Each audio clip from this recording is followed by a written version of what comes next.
Hello दोस्तों, मेरा नाम है राजीव और आज के इस वीडियो में हम लोग सीखने वाले हैं व्हीटस्टोन ब्रिज, जो कि एक बेसिक ब्रिज है।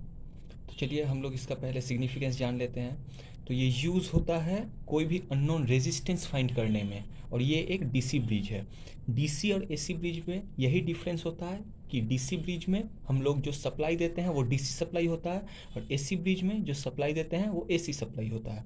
चलिए अब आते हैं, और ये जो देख रहे हैं आप, ये है इसका होल सर्किट डायग्राम। अब आते हैं हम लोग कंस्ट्रक्शन में। तो in branch A B we have the unknown register P.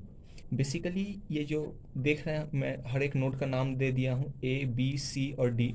तो ए बी नोड के बीच में ये जो पहला ब्रांच है, इसके बीच में जो भी रजिस्टर या जो भी रजिस्टर, कैपेसिटर या इंडक्टर किसी का भी वैल्यू दिया रहे, वो अननोन रहता है। बेसिकली इसी ब्रांच में हम लोग को लिया जाता है अननोन वैल्यू।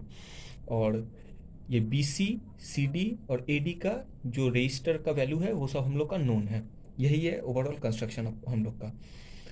तो हम लोग अगर ये जो ब्रिज है इसमें अगर कोई भी सप्लाई प्रोवाइड करे तो एक करंट फ्लो होगा, क्योंकि ये क्लोज लूप है।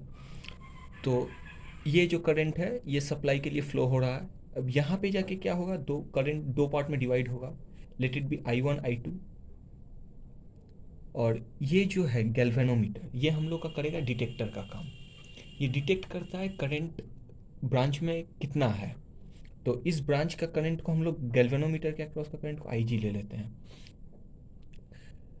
हम लोग को known value unknown value find करने के लिए जो ब्रिज है उसको बैलेंस करना पड़ता है। ब्रिज बैलेंस मतलब जो करंट है अक्रॉस द गैल्वेनोमीटर वो ज़ीरो हो जाएगा। जब गैल्वेनोमीटर कोई रीडिंग नहीं शो करेगा तब हम लोग समझ जाएंगे कि ब्रिज बैलेंस हो गया है। ये एक तरीका है, और एक तरीका है जो ये पोटेंशियल एट बी और पोटेंशियल एट डी जब सेम हो जाए तब भी कोई करंट फ्लो नहीं करेगा गैल्वेनोमीटर के अक्रॉस। तो जब भी हम लोग देखेंगे गैल्वेनोमीटर के अक्रॉस कोई भी रीडिंग करंट फ्लो नहीं कर रहा है, तब समझ जाएंगे हम लोग कि ये ब्रिज बैलेंस हो गया है। और अगर हम लोग ये दो लूप है, ये लूप ने असली में ये मेश है, मेश, इसको मेश बोलते हैं। तो इस मेश के लिए हम लोग एक केवीएल लेंगे, इस मेश के लिए एक केवीएल लेंगे। चलिए देखते हैं क्या होता है। तो अगर हम लोग लूप वन में केवीएल अप्लाई करें, लूप वन में केवीएल अप्लाई करें तो हम लोग का कितना आएगा, I minus of I two R, क्योंकि लूप करेंट और आई टू का डायरेक्शन ऑपोजिट है, इसीलिए minus of I two R. Loop current और आई वन का डायरेक्शन सेम है, तो plus I one P, plus ये लूप करंट और आई जी का डायरेक्शन सेम है। पर आई जी क्या है, ब्रिज तो बैलेंस है, आई जी क्या है, जीरो। तो जीरो इक्वल्स टू जीरो। तो यहाँ से हम लोग I one P plus I two R मिला, ये हम लोग का पहला इक्वेशन। अब हम लोग चलिए दूसरे लूप में केवीएल इक्वेशन अप्लाई करते हैं।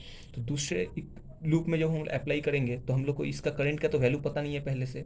तो अगर हम लोग यहाँ पे केसीएल लगाए इस दोनों नोड में, और ये करंट का डायरेक्शन आउटवर्ड ले ले, आप लोग कहीं भी करंट का डायरेक्शन कैसे भी आप लोग अपने मन से ले सकते हैं, इक्वेशन सेम ही आएगा। तो मैं यहाँ पे आउटवर्ड लिया हूँ दोनों। तो इस ब्रांच का करंट को एक्स दिया हूँ, इस ब्रांच का करंट का नाम को वाई दिया हूँ। तो एक्स हम लोग केसीएल में क्या जानते हैं, इनकमिंग इक्वल्स टू आउटगोइंग। तो उसके हिसाब से आई वन माइनस जी आएगा यहाँ पे। और यहाँ पे भी केसीएल अप्लाई करेंगे तो incoming equals to outgoing current हम लोग जानते हैं, तो आई टू प्लस जी आएगा। तो इस दोनों ब्रांच का हम लोग को करंट पता चल गया। तो लूप करंट के हिसाब से ये ब्रांच वाई जो ब्रांच है इसके करंट के हिसाब से ये दोनों ऑपोजिट डायरेक्शन में है। तो डायरेक्शन में तो माइनस ऑफ वाई एस आएगा, क्योंकि दोनों करंट ऑपोजिट है। प्लस ये जो एक्स है और ये जो लूप करंट है ये दोनों सेम डायरेक्शन में है, तो plus of X Q equals to I G. और ये ऑपोजिट है पर कोई फ़ायदा नहीं, क्योंकि आई जी तो जीरो है, इक्वल्स टू ज़ीरो। तो और यहाँ पे भी आई जी और यहाँ पे भी आई जी है।